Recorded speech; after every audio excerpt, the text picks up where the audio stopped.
My name is Erin Durrett. I am the music director at the Episcopal Church of the Holy Spirit here on the island, and we're still handing around these sign-up sheets. Okay. Over here, we didn't sign it here. I love music of all kinds, all periods, and I was trying to think, what's one of the really beloved songs? What just comes into my mind when I think of one of the great American songs? And the song that came to me was Shenandoah. And it's one of my favorite songs of all time, but I never sing it because it's not a church song, and I belong to a group called the Listen in the Kitchen, and we don't do it, so I just never get a chance to sing it, so I'm like, hey, this is my chance. So I have the lyrics with me, and what I'd love is if everybody would sing it. So even if you don't quite know it, just sing along, and you'll find that actually someplace back there in the ancient American memory, we all know it. So please sing along.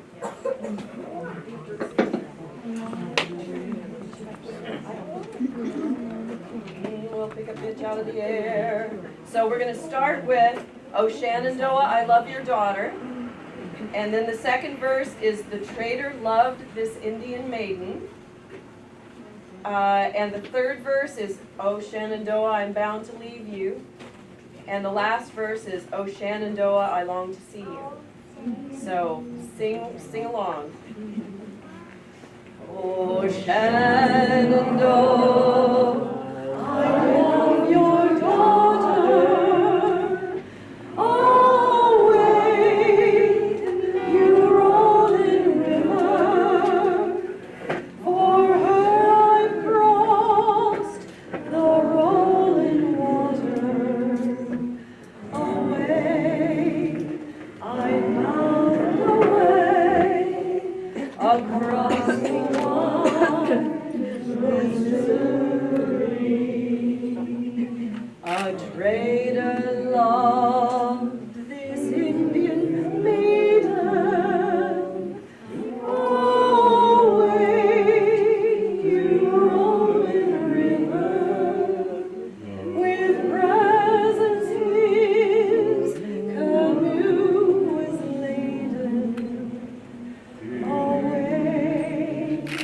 I'm bound away across the wide Missouri. Oh Shenandoah, I'm bound to leave you. Oh wait, you rolling river. Oh Shenandoah, I not deceive you.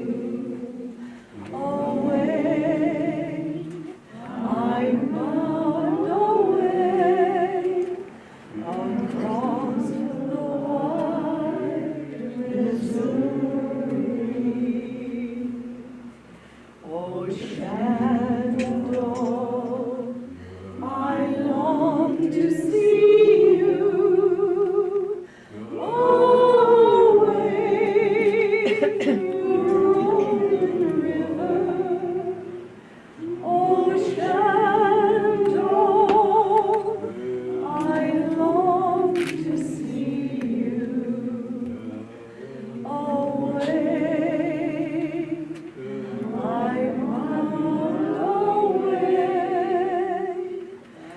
across the wide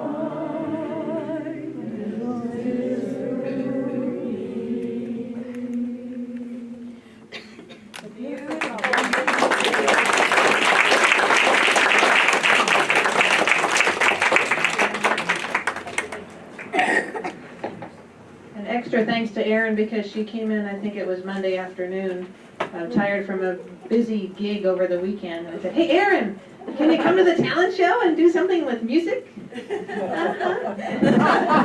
you, Erin. So before Linda comes up, we had an added bonus. Tom Johnson, apparently you know how to yodel. Boy. Would you be willing to stand where you are and do a yodel for us? Does that work for you? Or do you want to just, you can sit there if you'd rather. You stand? Okay. Tom will stand. Oh, yodel lady hoo, yodel lady hoo, I got the old lady too. That's your, yes, all right. Fantastic. Thank you, Tom. Bonus talent. So Linda is here, and she's going to tell a story, I believe. And we welcome her. She was here a couple weeks ago to give the talk about when she went on the trek to Kazakhstan and Mongolia and Siberia, thank you. And she has a story to share, I don't think from that necessarily. No. Yeah, so it's a different story. So thank you, Linda. I think I'll wear this around. Okay, sure. It's easier than holding it and turning pages. Yes. Okay, and my mother used to yodel. So that's kind of interesting. Synchronicity, right? Is that what they call it? Okay, well, my reading today is a brief chapter from my coming-of-age memoir about growing up on a 3-generation family farm in 1950s, 60s Massachusetts. The Girl with the Black and Blue Doll is the title of my as-yet unpublished memoir. Hint, hint, if there's anybody from New York here. And this short chapter is out from the middle, and it's called Catch and Release. Friday was payday at the factory. We kids loved Fridays because it was on Fridays that Daddy brought home, along with his usual evening gazette, 2 5-cent candy bars, a Hershey bar and an Almond Joy.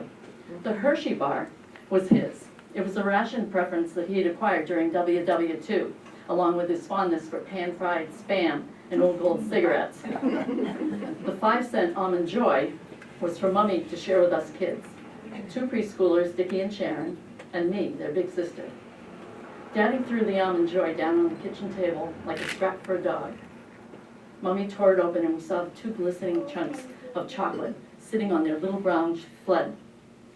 She paused for a moment and then hacked each piece in half with a butter knife. The almonds splintered, the coconut filling mashed. We stood by, drooling like the hungry dogs that we were, and ready to snatch our share. The pieces were far from equal. Sometimes Daddy mixed it up and brought home a chunky. I did like those better.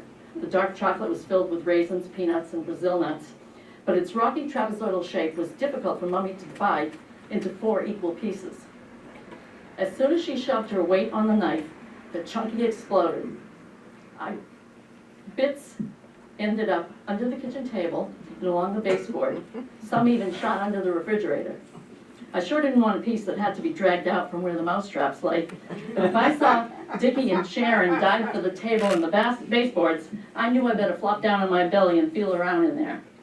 Sometimes I didn't even get any Brazil nuts, and that was my favorite part. One day, Daddy came in the door with a loaf-sized brown paper bag. We nipped at his heels, jumping up and down like those pesky Chihuahua pocketbook dogs. "What's in the bag? What's in the bag?" we said.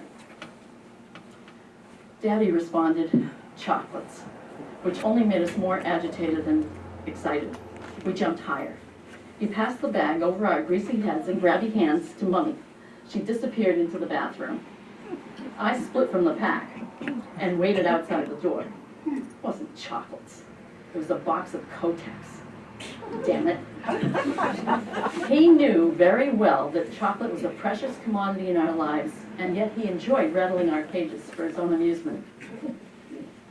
The chocolate bar ratio was typical of the food distribution in our house. When Mummy doled out the hot dogs and beans on Saturday night, I knew no salt pork was going to land on my plate. If Mummy made pancakes on a snowy morning, Daddy got pancakes and sausage. In winter, we kids mostly had tea and toast for breakfast, but Daddy got eggs and bacon. I salivated as I watched Mummy fish 3 crisp slices out of the grease to drain on a brown paper grocery bag for Daddy. Later on, I experienced my first restaurant with my grandmother, my mare. I was 9. Dickie and Sharon came too. Table for 4 on a summer Tuesday. The hostess seated us at a round wooden table with captain chairs and a view of the lake. She handed me a leatherette-covered menu as big as a cafeteria tray. Well, maybe it wasn't quite that big. As soon as I came to BLT in the sandwich column, I set the menu down on the table. Bacon, lettuce, and tomato. I took a deep breath. A waitress with a frilly apron, white apron, appeared at Mommy's elbow, Mama's elbow. Her pen poised over her automatic. She said the BLT came on white toast with mayo, unless I didn't want the mayo. I didn't. Shortly thereafter, she set the BLT down in front of me. The sandwich had been divided neatly into 4 equal parts, each fourth turned on its edge with a round cellophane ruffle piercing its layers. I selected a section and carefully raised it to my lips. I took a bite. It was everything I dreamed it would be, and all 4 quarters were mine alone. The next time that I experienced bacon was in college. During senior year, I lived with 3 other young women in an off-campus apartment. My weekly food allowance was 7 $1 bills that Mommy sent in the mail every Saturday. So I subsisted on Campbell's tomato soup and grilled cheese sandwiches, whichever American cheese brand was on sale that week. One weekend, a roommate's boyfriend came to visit. At Sunday noon, I was grilling my midday cheese sandwich when he entered our narrow galley kitchen. I watched him pull a pound of bacon from the refrigerator. He slit the package lengthways with a steak knife. Then he flopped its contents into a frying pan, like a slippery, fat-scaled trout. An entire pound of bacon at one time.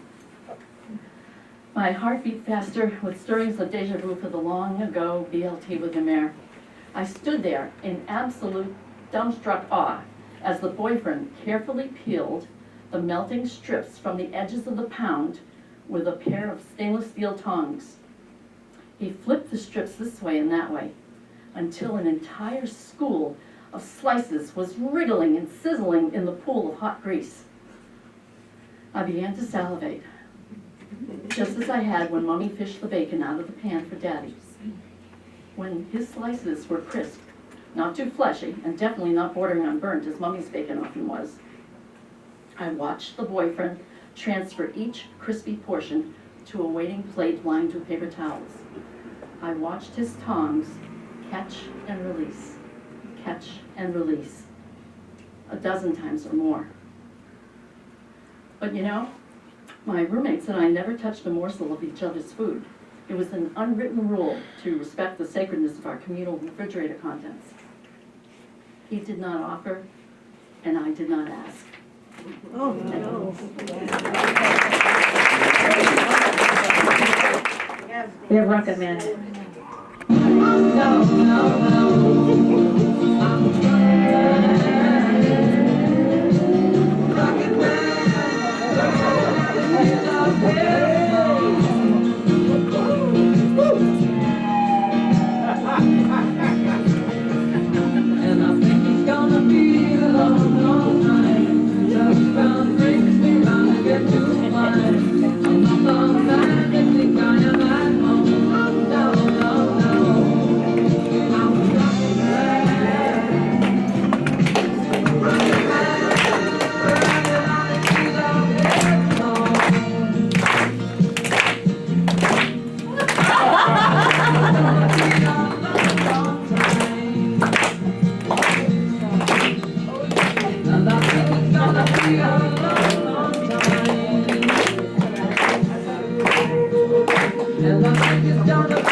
And I believe you're up next.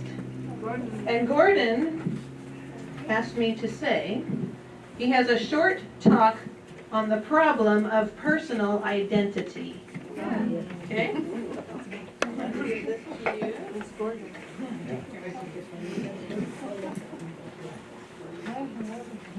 Thank you, Kathleen. Thank you all for coming today.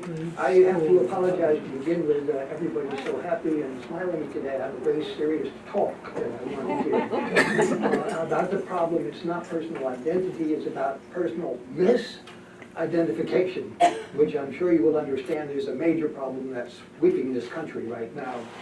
I have problems with it myself, and so I want to talk about it, and I take every opportunity to do that. Personal misidentification means people who think that they're not who they are and think that they're either somebody else or something else. Now, you may actually experience this. You may think that you're the person sitting next to you. Or you may think that you're the chair that you're sitting on. And you can see what a problem this is. And I've done a considerable amount of research. Personally was interested in this when I found a story in the New York Times just about a year ago. You may have read this yourself, about a young man from Tacoma, actually, it's quite amazing, who was committed to the local asylum because his problem was, this is really rather sad, I'm sorry to say this out loud, his problem was that he thought he was a sesame seed. And the worst part of that was that he worked in a poultry yard. So you can see the problem of upset and worry that he was surrounded constantly with bees who wanted to have him for lunch. So he was committed to the asylum, as I say. Now, every dark cloud, as you all know, has a silver lining. And the very week that he was committed, the hospital hired a new therapist who had made his entire career specialty studying this problem of personal misidentification. In fact, he had written his PhD about it, and I have the title of his, oh, I have my glasses. Has anybody seen my glasses? Oh, here they are. Thank you. All right. Here's the title of his PhD dissertation. Tentative conclusions regarding the possible causes and cures of cases of inferior personal misidentification or partial or complete non-identification among retrograde Caucasian males in the northeastern counties of West Virginia in the first half of the 17th century, with complete footnotes and an annotated bibliography. So you can see that he was into it. Anyway, when he found out that this poor gentleman who was suffering from misidentification was there in the hospital at the same time, he was delighted. And they started meeting with each other seriously every single, it's in the paper, every single day for 1 hour, well, 55-minute hour, you know how the psychiatrists are. And the wonderful thing was, slowly but surely, this fellow was coming around. He was starting to see. One day at the end of 6 months, he came to his session, and he said to the therapist, "Thank you, I see what you're talking about. I'm a human being. I'm not a sesame seed." And the therapist was so delighted, he shook his hand, he said, thank you, you've made a big breakthrough. And the guy said, thank you to the therapist. And the therapist said, thank you to the guy. They went back and forth like that for a little while. And then finally the therapist clapped him on the back and he said, you're free to go. Go home, live a long and prosperous life. And he went and packed his little suitcase and he's going out the door. Everybody's waving goodbye to him. He's going down the road. They closed the door. They went back inside. Wasn't 10 minutes before the guy's back again. And this time he's in terrible shape. He's got sweat pouring off his brow. His eyes are glazed. He's shaking all over. He's obviously in a state of advanced panic. And the therapist comes out and he says, what's the matter? He said, oh, I was walking down the road. Everything was just fine. I looked off on the side and I saw a big rooster. I said, you don't have to worry about the rooster. You know that you're a human being. You're not a sesame seed anymore. The guy says, yeah, I know, but did the rooster know? So you can see the problems we'll face here. Thank you so much. Finale. Here we go.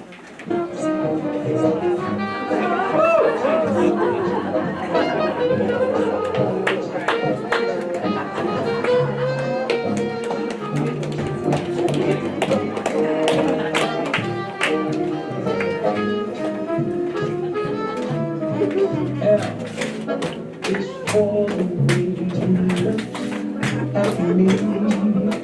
Oh, it's for the only one I see. He is very, very extraordinary. It's even more than anyone that you adore can love.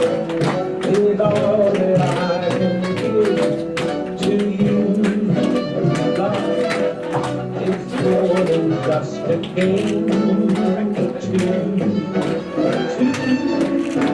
Love can make it break my heart. Please don't break it, love was made for me and you.